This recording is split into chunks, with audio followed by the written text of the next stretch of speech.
Wonderful. Welcome everyone today to Money Mondays. It's personal, effectively managing personal finances in support of your DC business. I am so excited to be with you all today.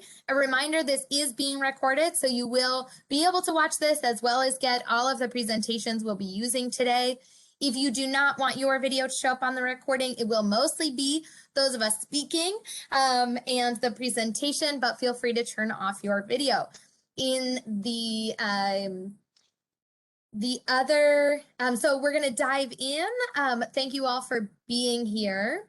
And if you do need translation, please do give us a call so that we can make sure to get interpretation available.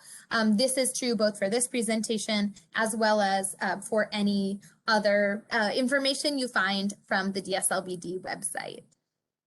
Please do keep your audio muted. As I mentioned, we're recording today's session. If you do not want to be part of the recording, please turn off your camera and ask your questions just in the chat. DSLBD will email the slides and recordings out. If you have any technical issues, please do put them in the chat to either me or my colleague Kate, who is also here as well. You can also email us at inno.ed@dc.gov. That's inno.ed@dc.gov. And if you are calling in by phone, I don't think we have any phone users yet, but if you are not able to put your questions in the chat, either questions about the content or challenges with the webinar, please email us. So we have already started the recording. Thanks again for being with us. So a little bit about DSLBD and District Capitalized. I know I see some familiar faces. Many of you have been with us in the past for our Money Mondays. But DSLBD, or the Department of Small and Local Business Development, is a DC government agency that supports the development, economic growth, and retention of district-based businesses and promotes economic development throughout the district's commercial corridors. You can find us online or on social media at Small Business C. District Capitalized is specifically the program that supports financing the creation, operation, and growth of district businesses, district entrepreneurs, and the partners who help them. So you can subscribe to our alerts at bit.ly/district capitalized alerts or sign up on our Eventbrite. Obviously, you all have made it here. So check out many of the upcoming Money Mondays events. And again, we have in our programs, in addition to these Money Mondays, many other trainings and programs that we offer. So do check those out at DSLBD, bit.ly/DSLBD Eventbrite. So I'm going to dive in with that in mind. I'll share at the end some of our upcoming sessions for future Money Mondays, but you should now, we're going to dive into the importance of personal financials. So again, I asked this at the beginning, but it will certainly help me refine our focus for the rest of the time. If you can drop into the chat what questions you about your personal financials. So if anybody does have any, please do drop them into the chat. And I know that questions from what Nathan has already dropped into the chat, some information about his credit and how he's maintaining his credit. Thanks for sharing that. I do hope we'll have a really active chat today. So please do keep things going in the chat if you have any questions as we go along. So you can also, as Kate mentioned, direct message them to either myself or to Kate, who is at InnoEd in the chat, in order to keep those questions, any questions that you have as we go through. So first and foremost, why talk about personal finances in what is a Money Monday session for small business? Because we want to emphasize the importance of separating personal and business financials. There is one thing you take away from this presentation. It is our advice to separate your personal finances and your business financials. Anyone want to drop into the chat why that might be? Why is it so important to keep your personal finances and your business finances separate?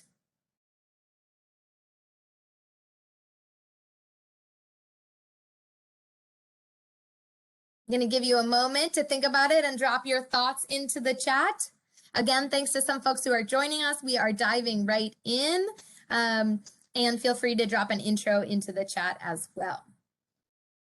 So any thoughts? Why is it so important? Yes, so you know how much and what profit the business is making. Thank you, Jamal.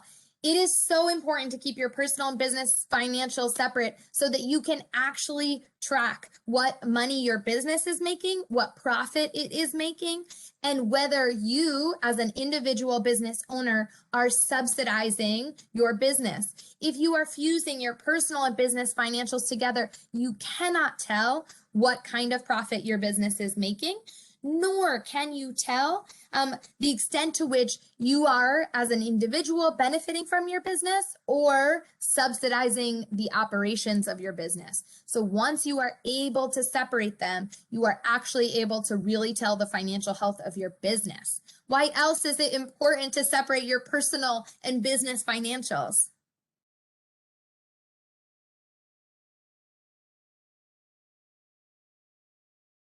Yes, so you can go for business financing. Thank you, Kate. Many of the financial opportunities that District Capitalized speaks about in other Money Mondays require you to have a separate business bank account, for you to have a separation, a credit, the registration of your business, of course, all of the legal registration, but also the demonstration that your business is operating financially. So those financial records of your business are essential for many grants, many loans, and a lot of financing. Thanks for that. Any other thoughts on why it's so important to separate your personal and business financials?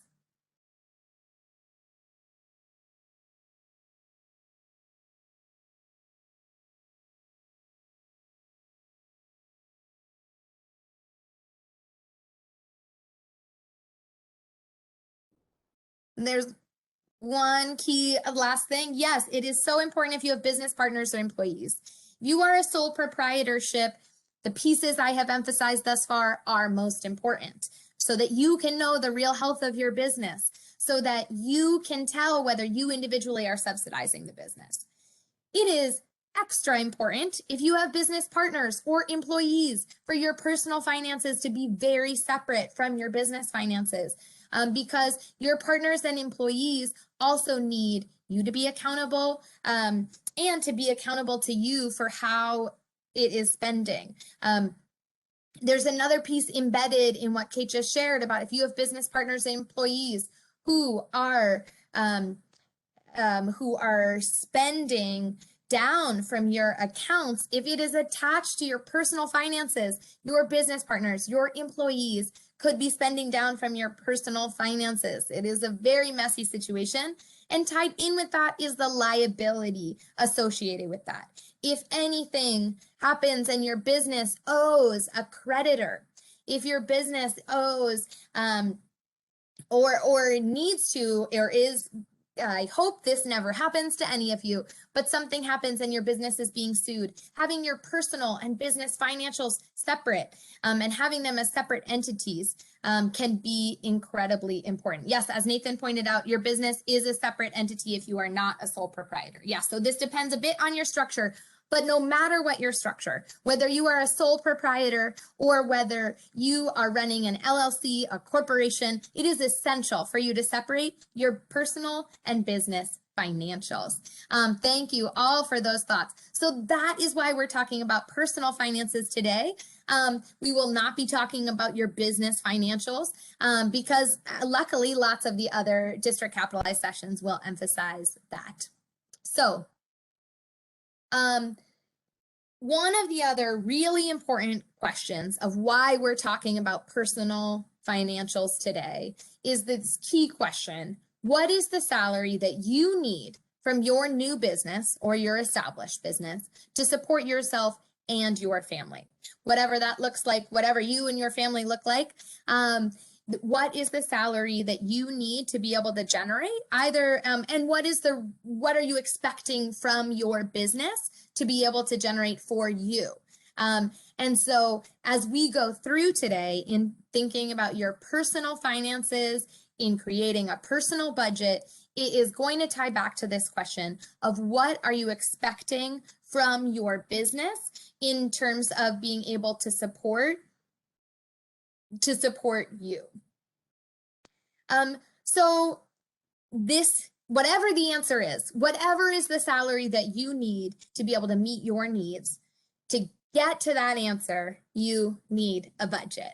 So if I can get some thoughts in the chat, how many of you, or feel free to, if you are on video, raise your hand, how many of you do have a personal budget? Feel free to drop yes or no in the chat.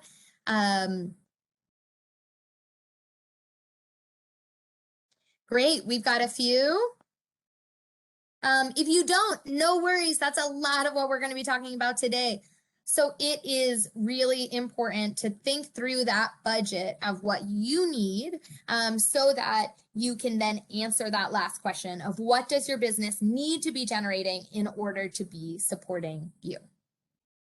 And if your business cannot sustain that, then figuring out what are the ways that you are finding that revenue, either increasing your business, finding another way of supporting yourself that can get you there. So here we go. The other reason why this is so important to me, these next few slides are going to cover a few of the economic inequities and why it is so important as well, whether no matter what your profession, but particularly if you are an entrepreneur, that you are being extra proactive in terms of managing your personal finances. So 78% of low-income urban families are unable to put away money for retirement, healthcare, or a basic emergency fund. This is extra important for entrepreneurs because we are, if you are a sole proprietorship, if you are running your own business, it is super important because your employer is not necessarily directly contributing to your retirement, your healthcare emergency or an emergency fund. And obviously there are ways you can structure your business to do that. But as an entrepreneur, it is so essential for you to start taking that own accountability of recognizing if you need to be saving for retirement, a healthcare or an emergency fund, you need to be doing that yourself. And so taking that agency is so important. And when we are already in a situation where that is so hard, it is going to be extra important for you as an entrepreneur to consider that. We also know that financial literacy across our country is really low. So in terms of understanding basic financial concepts, the majority of Americans are not passing these financial literacy, that very few of Americans have a savings account, and only 14% have investments other than a basic savings account. And 86% of Americans would need to borrow funds or take out a loan in the event of a health emergency. So when we're thinking about budgeting, it is of course both about this current moment that we are budgeting for, that you are creating your personal finances, but it's also looking forward to anything that might happen in the future. And also we are doing this training because of questions of equity in the district. So this is from Sustainable DC, the district's sustainability goals, including the district's equity goals. And as of 2017, the net worth of white households was 81 times higher than Black households in the district.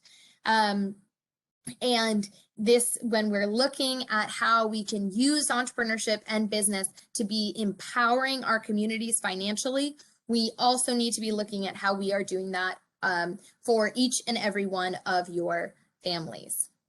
So we want to, and the Innovation and Equitable Development team is committed to seeing entrepreneurship and small businesses as a generative tool for wealth building in our communities, particularly our communities of color in the district, and where we know that that is so essential to see as we move forward. So with that in mind, I know that that is a lot of context. I hope if you have any questions about that, you will drop that in the chat. But with all of this in mind, this is yet another reason why we all need a budget. So, excuse me. So a lot of us, when we think about budgeting, is about cutting costs. But if I'm living on a budget, it means I am not taking care of myself or not taking care of the things that I need or want. And being on a budget does not need to mean that you are just cutting costs in every part of your life, but instead that you are being honest with yourself about how you are spending funds. So I know a few folks said that they already did have a budget, and I'm wondering if you would be open to sharing what budgeting has done for you, how it has changed, if how you're looking at how you're spending money.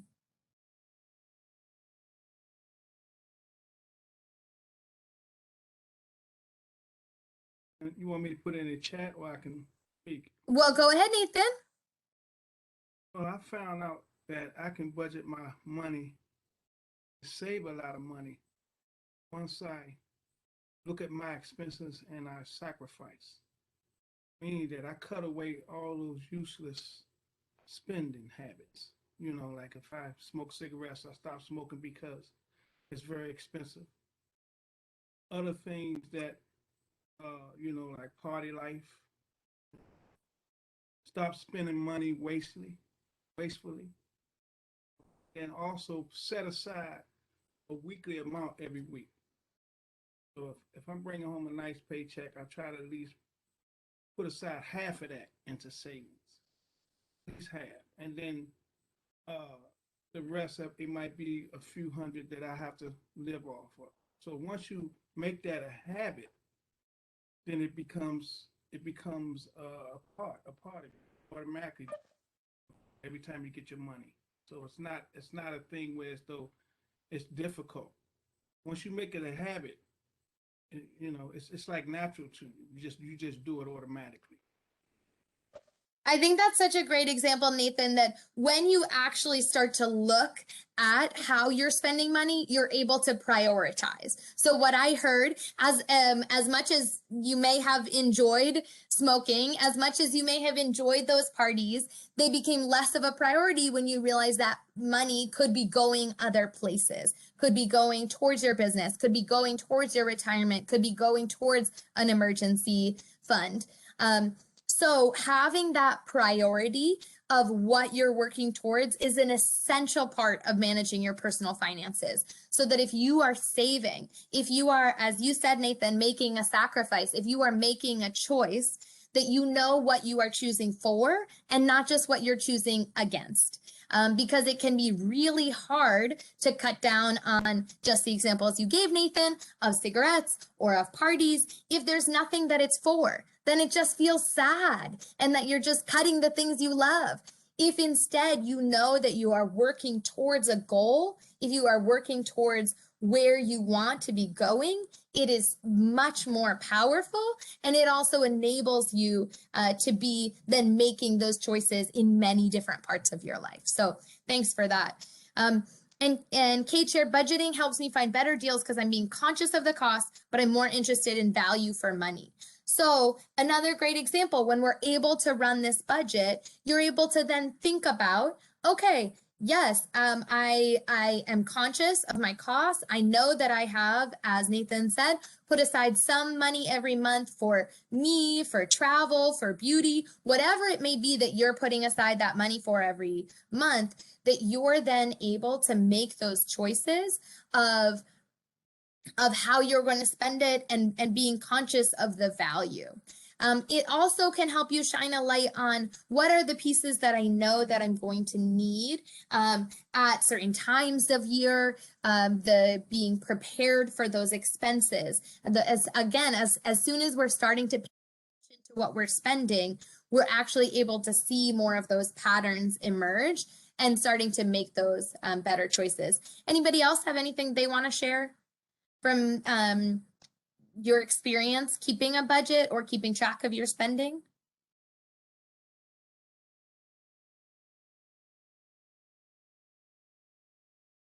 Our colleagues joining us from the phones, feel free to unmute yourself if you have a question As we won't be able to see your thoughts in the chat. So we're going to go through 5 steps of creating your personal budget and getting that handle on your personal finances. So just as I was saying, the first step, figuring out what is the why. What is the why that I'm working towards? Why do I want to take the reins on my personal finances? Is it because I want to be in a position of working for myself and running my own business? Is it because I want to be setting up future generations for financial wealth and well-being? Is it because I know that I want to be ready the next time an unexpected global event happens that may mean my business won't be able to operate in the way that I expected it to? So figure out what is the why for you of saving, of investing, of just taking the reins of your personal finances. So don't stop at the obvious. Just, I want my kids to be happy. Really figure out what are those fears and desires that are motivating you to make this change. So my general rule of thumb is to ask yourself why 5 times. So if you are saying, oh, I want to save for retirement. Okay, why? Well, because I know that I want to have a long and life of enjoyment of my family and community. Okay, why?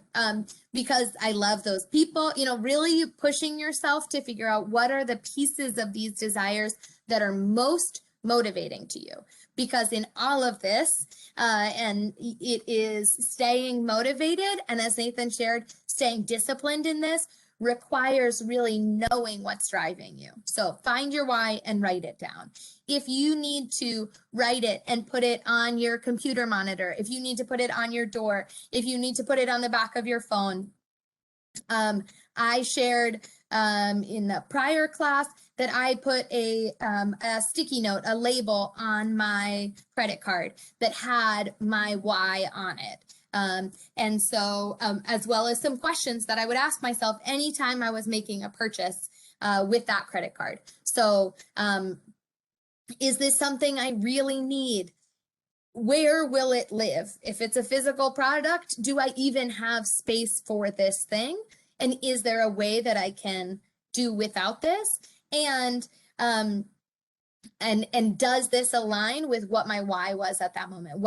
Is this helping me get towards this goal that I'm working towards? And sometimes it is, and sometimes it's not. And only you know, yes, it is 100% worth it for me to have this coffee because I'm exhausted, I can't make it through this next meeting, or because I really need to treat myself today.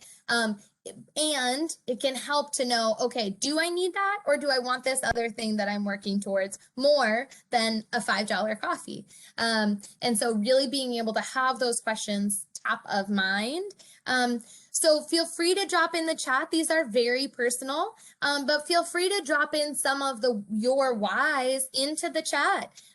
We may not know each other. For many of you, I have not seen your face, but feel free to drop in the chat, because sharing with someone else your why can help you stay accountable to it. Making it public can actually be a way to make it real. So invite you to do that. Yep. Yeah, gaining the pleasure that you know you can set goals and achieve them. So it can be something not related to your business at all. That, in 2022, when I feel 100% safe traveling, I really want to be saving for a big trip for myself. If that is your why, that is my why right now. If I know, okay, in 2 years, I want to be in a position where I have no fears that are getting in the way of me starting my own business. Retirement property, yes. If I know I want to be in a certain place by the time I retire, retirement goals are so powerful because they are for many of us, far enough out, or at least a few years out, that you can be setting those goals, and yet we can really imagine them. And so really adding some details, adding some flesh to that goal can give you the motivation to stay attached to that. leave a legacy for your sons. So beautiful, Jamal. Thank you for sharing that. And for so many of us, right? And so figuring out what that legacy, and it may take a number of different shapes. So if that is the business, making sure that I'm in the place where my business will be thriving, and then personally that I am both leaving my sons both in this in the years to come, and then in the long term when I may not be there to support them, that I'm leaving them with that. So it may take a number of different shapes. So that might mean some long-term investments, so that 50 years from now or 20 years from now, depending on how old your sons are, or 10 years from now, that they're in a great position for their education, or they're in a great position for when they are trying to launch their own businesses. And so setting those goals can, and understanding the timeline can then inform some of those choices of, is it an investment? Is it me just saving some money right now? To be able to get to those different timelines. Thank you so much for sharing those goals, those whys. It is really powerful to hear, and I hope it's powerful for you all to be able to share those. So then setting your priorities. We've talked about these overall, the big priorities. Then comes down to ordering those. So really, what's my top priority? Jamal, because I know you, I'm going to take this as an example. Leaving a legacy for, Jamal wants to leave a legacy for his sons. Again, I said that might take a few different shapes. So we know that that is a long-term legacy where we're looking out 10, 20, 30 years for them. And for you, we know that part of that is in this moment, right? Giving your sons the experiences you want them to have. And part of that is around, investing in your business in a way that the business may be a legacy for your sons as well. So figuring out how you are prioritizing those, and what are the other priorities that are fitting around it. Some things for you, where are you, how are you ordering those pieces, and how are you then structuring a budget around it? So now we're getting into it. We've figured out our why. We've tracked our priorities, or we've ordered our priorities. Now we're getting into it. Track your spending. I know I said the one thing to remember from this is separate your personal and business finances. The second biggest piece I hope you take away from today is to track your spending. So many different ways to do this. We'll talk about more of them. But the best way for you to make informed choices about your budget is to track your spending. So review past statements, or if you do have a credit card, if you do have a bank account, look back at those past statements to see how your funds have been used. And there are lots of apps and tools that can help you do that. But if you're operating with cash, track that month of spending. Get a notebook and carry it with you. Ideally, it's a small notebook that can actually fit in your purse, in your pocket, and you're literally tracking your spending. I know that for those of us who operate with credit cards often, we are so used to that just showing up in a statement. But if you're operating with cash, if you are getting paid in cash and then spending in cash, hold on to that that notebook, those receipts. Again, it can help you to hold on to those receipts, both for if there are tax implications of what you're spending on the personal side, but also just for you to be able to see where it's going. Nathan shared the example about cigarettes. Buying a box of cigarettes feels like a very small amount every time you buy a box, right? But it adds up over time. So each day or each week or each month where you might be purchasing that, it feels like a very small amount, but it is certainly adding up. Some of the statistics we saw during COVID is that Americans were saving thousands of dollars a month on coffee out because we were not going out. Many people were not going out to workplaces, we're not going into offices, we're not going to coffee bars, particularly when coffee shops were closed. And so seeing, even though it might just be $2, $3, $5 each time, it adds up. and it adds up to thousands of dollars over the course of the year. And if you're keeping a different priority, it can be really helpful to see how much it is adding up to. And particularly for things like cigarettes, for coffee, for a drink, these small amounts can really add up, and we can only see it if we're tracking our spending. Yes, thanks, Nathan. Once you are tracking your spending, you can then set yourself some limits and then say, okay, nope, I'm over my limit for cigarettes, for coffee, for drinks, for eating out. If I'm over my limit, yes, it might be frustrating, but then figuring out, okay, well, next time around, it's going to give me more information. To know, okay, this wasn't a realistic budget. I spent through everything in the first 5 days of the month. Okay, let me go back around to think about how I'm setting a budget and how I might be reprioritizing, because often our priorities on paper aren't our actual priorities when we are out in the world. And so you need to decide which of your priorities you really want to be following. So we are on tracking your spending. Then choose your budgeting method. We're going to talk through a few different budgeting tools to figure out what is the best budgeting method for you. But in general, we're actually now getting into the budgeting, creating the budget itself. So as Nathan's been mentioning in the chat, in terms of setting some limits and sticking some limits, set yourself some guidelines. So you've looked at the past month and you know how, or the past year, and you know how much you're spending month to month on food, on housing. And most of us could do the housing utilities almost off the top of our heads, because those are usually some of the biggest expenses per month that we're seeing, right? Rent or a mortgage payment, utility payments, and if you don't, that's a first place to start, because that is what's guaranteeing your safety, your stability, your housing.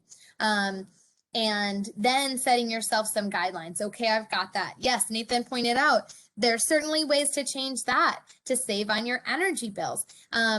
I will say, if you haven't explored it yet, Solar for All is a program in the city that allows homeowners that qualify, or renters that qualify, in particular low income residents, to be able to access solar energy and dramatically reduce your utility bills. So you are not paying upfront for that solar. The solar can be free and then can really significantly reduce your utility bills. So that there's also Nathan, I see some big smiles. Do you have other thoughts, ideas on this energy bill utility question, or anything you want? No, you're doing a wonderful job, Ms. Caroline. I just was thinking over ways that, that I save my money. Yes, thank you. And Nathan's doing a great job keeping our chat alive. Feel free to drop into the chat other ways that you're saving on your utility bills. Because utility bills, particularly in the summer and in the winter, can be expensive. And the DC Sustainable Energy Utility, the Department of Energy and Environment are here to help. And there are resources for renters, for homeowners on those utility bills, both utility assistance programs, LIHEAP, which is low income heating and energy assistance program, particularly in the winter and in the peak of summer. So there are those other ways to be accessing some support for you, for your utilities. And thank you, Kate, for adding. The DSLBD does now have some joint technical assistance with the Department of Energy and Environment. So if you're looking to get connected on any of the programs I've mentioned, please do. So we've talked about those. So you know that there's a chunk of your monthly funds that are going to housing, to utilities, and then thinking about the other pieces, food, and thinking about, are there ways to be making the most of your food budget?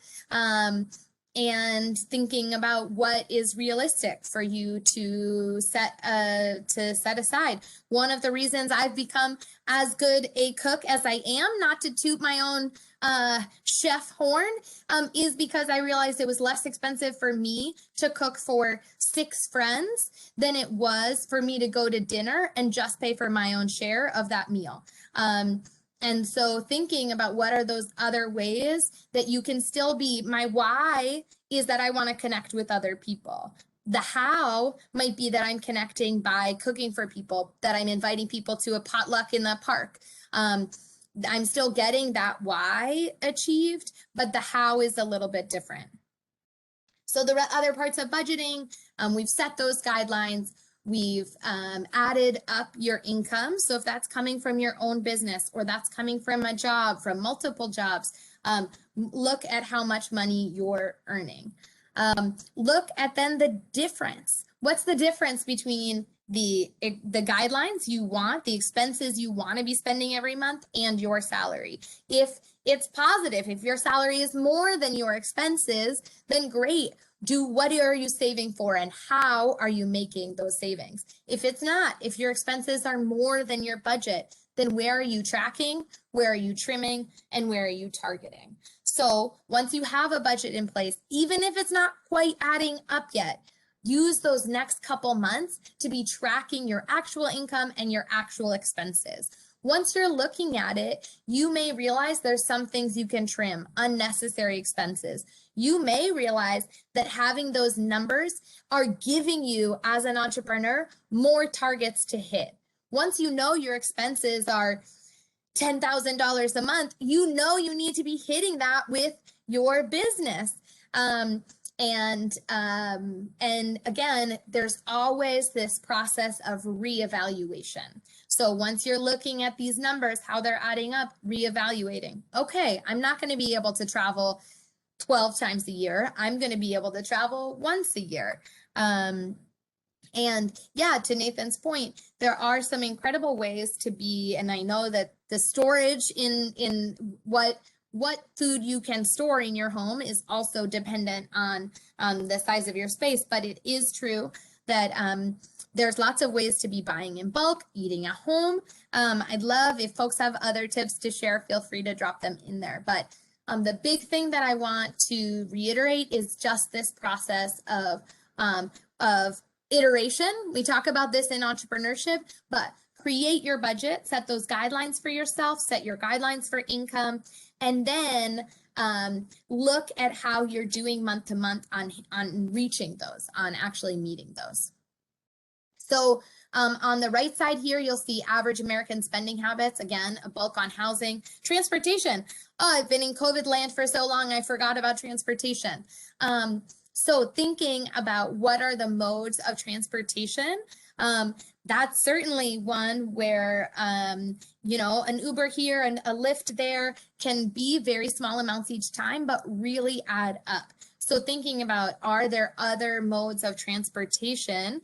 And I know that that depends very much on where you're living and what's possible and what feels safe in this moment around public transportation, around bicycling, around thinking about those other ways that you can be still getting to your why of I want to get to work on time, and figuring out what is the how that can help you get there. And that's something that is, certainly as a city, we're looking at how we enable people to have safe, sustainable, and affordable commutes. But thinking about those transportation questions.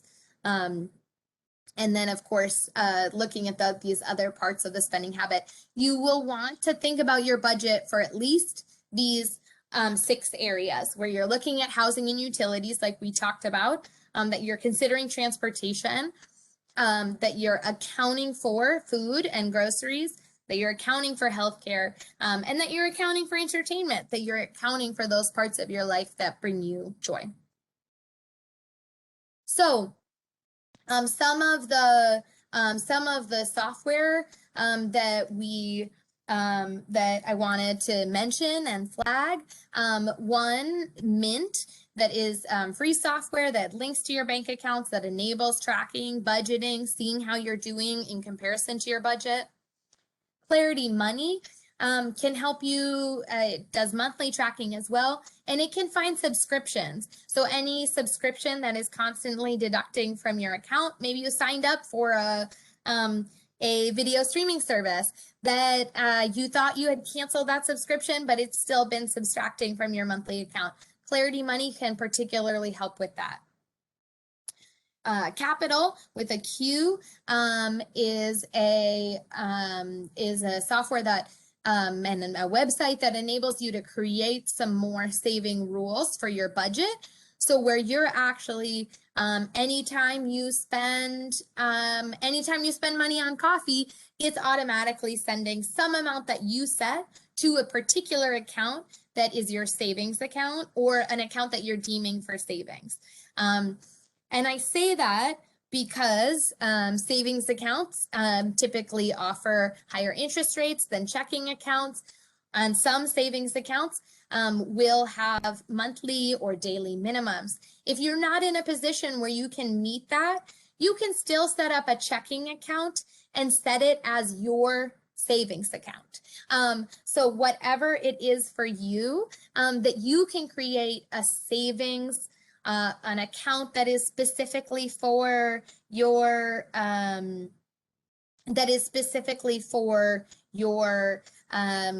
your travel fund, your future business runway, your whatever it is for kids, your gift account. You can be strategic in how you're creating up your structuring your accounts so that you are moving funds that you really want to be saving, whether or not you qualify or can meet those minimums for a savings account. And talk to the banks in the district. Again, we don't recommend any individual bank, but that you can find a bank that is meeting your savings needs.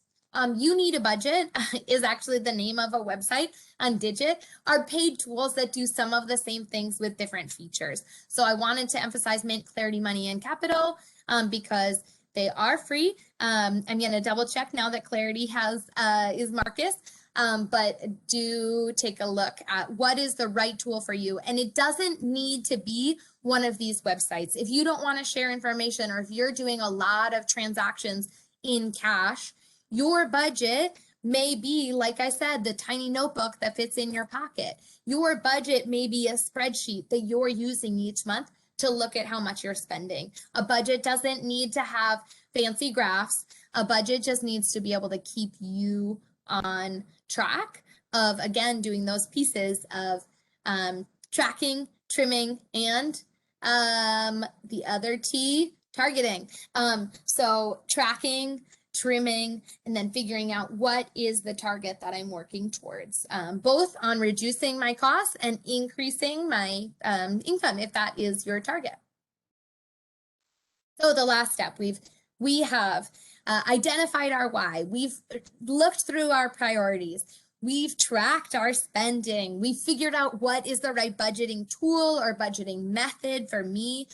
Then live within your budget. So just put it into practice. The more you practice, like anything, the better you'll get.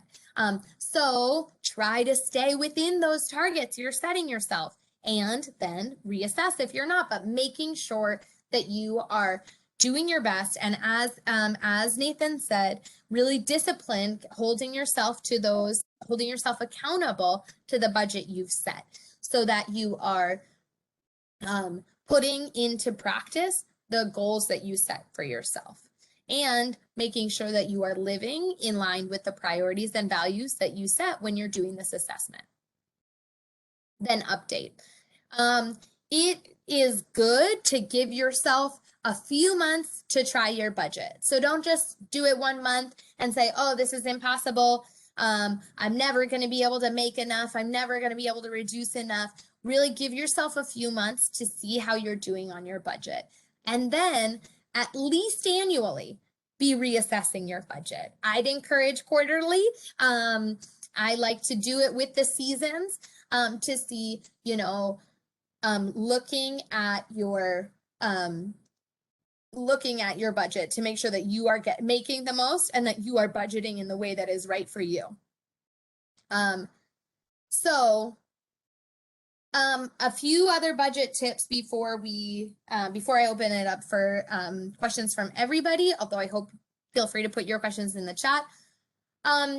Seasonal budgets. We mostly have talked about the idea of a monthly budget because that's how so many expenses and how so many salaries operate, where you're getting paid every week, every 2 weeks, every month. And you're generally paying some expenses monthly, especially those utilities and your housing. But not everything is monthly. So an annual budget is really important to make sure that you are saving for those holidays when you might be buying more gifts. You are saving for those times of year where you might be traveling more, whatever that time of year is for you, whether it's spring, summer, fall, or winter. There may be times of year where your business is better. For those of us in the food sector, there's a lot of activity in the summer when people are out and about. For those of us in the maker space, a lot of the big holiday markets might be a big time for sales, and another time of year that might be slower. Again, like I said, set dates to review it, whether that's annually, quarterly, monthly, or weekly. Make sure that you are reviewing your budget with all those affected. If you are keeping your family to this budget, make sure that they're on board with the priorities you are setting and that they're clear that this is working towards this goal. So review your budget with those who are affected by it. Habits that work. So link your financial decisions to habits you already have. If you are really good at, whatever your daily habits are, if you always have coffee in the morning, is there a part where you're making your coffee or your first sip of coffee where you're actually, oh, that's the cue for me to reassess how much did I spend today, or how much did I spend yesterday, and how much am I going to spend today? Maybe you have a weekly habit, whether that is a faith-based institution on your way to church. Is it a moment for you to be thinking about, oh, okay, the past week, am I living in line with my priorities or values? Is it something like I mentioned of putting a sticky note on my credit card so that I'm really building that habit of asking myself those questions? I no longer have that sticky note because after so many times of asking myself those 3 questions, I became able to ask the questions without the sticky note. So I built those habits for the times that I needed them most, which was the moment I was about to buy something I didn't need. And then get help. Lots of community development organizations around the city, lots of banks, and lots of apps exist to help you with your financing and your budget. So if you are feeling overwhelmed, if you're feeling like you really are not sure how or where to start, please do follow up with us, and also reach out to your bank if you are not yet banked. Also follow up with us. We'd love to connect you with the DC Get Banked program so that you can find the right bank for you and start to figure out how you're taking control of your budget. So I'm going to pause there for a few minutes of questions and then share with you our next Money Monday sessions. So does anybody have any questions, other thoughts? I know we spent I spent a lot of time talking, and I would love to hear from you. Again, thanks to those of you who've been sharing in the chat. Kate, great point. If you need a second chance bank account, Bank on DC can help you get a bank account again.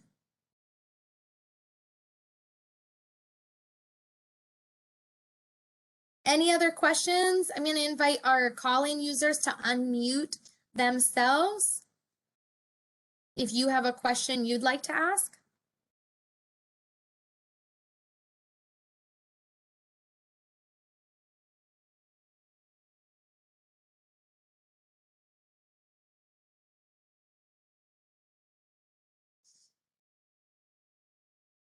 Again, I'll say we are at innoed, inno.ed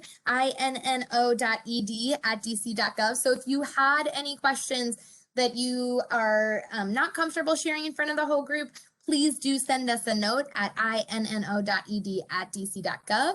I want to let you know about the next 2 Money Monday sessions. So on Monday, we will not be having a Money Monday session next week. So wishing everyone a happy long weekend if you have one, and a happy weekend no matter what. So we will not be having a session on Monday, July 5th, which is a holiday for the district government. So our next Money Monday session is July 12th, which is the DC Kiva Hub. It's a borrower information session about the Kiva Hub that DSLBD is the hub for. And Kiva loans are 0% interest, 0 fee loans from $1,000 to $15,000 for small businesses, for businesses of all sizes and all stages. The loans process in less than 60 days. So it's a very exciting program. Again, you can register at bit.ly/DSLBD Eventbrite for that Money Monday session. And then the session after that is our, let me see if I can get this for the next slide. Fabulous. Yes, startup budgets for DC businesses on July 19th. The same way you need a budget for yourself, you need a budget for your business. So we're very excited about the session on Monday, July 19th. This is our session on startup budgets for DC businesses. And I think that there's some questions. This will be recorded. We will be circulating to everyone who registered on the Eventbrite. And I do want to reiterate, understanding your budget. If you are at a stage in your business where you are not generating revenue, or you are not generating a lot of revenue, yes, looking at your budget and figuring out how you can live within your means is so important. And I want to reiterate that also understanding the budget you want to be living in can answer some of those essential questions to build your startup budget, which is to understand the salary you want to be earning so that you are then clear on the revenue you want your business to be generating. So that is one reason why budgeting, even if it feels like a moment that feels like a lean time, that it can also be a moment to really understand those priorities so that you are setting your business up to be able to get you where you want to go. So with that, I will stick around for a couple more minutes to answer any questions, but I do want to encourage you all, if you enjoy thinking about your personal budget, this is going to be equally, if not more exciting, to be thinking about your startup budget and how you understand the budget for your business. And the process, the other reason why I'd encourage you to make a personal budget, it genuinely helps you think about your startup budget because they are parallel. Your personal budget and your startup budget are operating in parallel and separately, and are really can be so helpful in thinking about revenue generation and your expenses. So thank you everyone for joining. Thank you for your questions, and have a beautiful rest of the week.